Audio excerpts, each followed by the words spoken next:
طبعا بعد نهاية مباراة الهلال والرياض كتبت في تغريدة أن الهلال اليوم تضرر من التحكيم. هناك من رد علي ردود بعيدة كل البعد عن الحقيقة، وتعرف ردود طبعا زوار موقع إكس كلها ما بين شتم وما بين سخرية وما بين تهكم. لكن المهم عندي أنه قبل لحظات وصلني على الواتس بيان رسمي من إدارة نادي الهلال تنتقد فيه التحكيم والطالب بالعدالة والطالب بالإنصاف، وهذا دليل أني ما قلت الكلام ده من فراغ. طبعا ليس هذا موضوعي، هذا فقط لا غير بتخذ منه نقطة للذهاب إلى نقطة أخرى. شوفوا الهلال بعد المباراة مباشرة اجتمعوا وصدر بيان لحفظ حقوق النادي.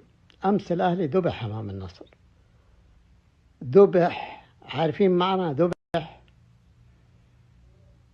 وراجعنا اليوم المباراة وشفناها وتابعناها وشفنا اللقطات وشفنا شيء لا يدخل أبدا منطق كرة القدم.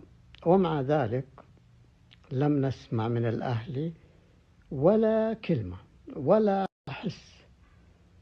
الفرق اللي يرأس الهلال هو بالنافل، واللي يرأس الأهلي الدكتور خالد الغامدي.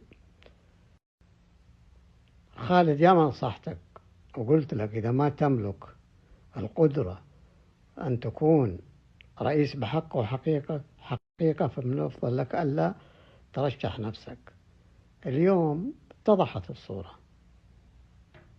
لو أنا منك الآن أنسحب، أستمر لنهاية الموسم. ليش؟ جمهور غاضب، جمهور محتقن، تصريحاتك كلها الماضية كانت ضدك. تصريحاتك انت، تخيل عمرك شفت رئيس نادي يصرح تصريحات ضد نفسه وانت فعلت.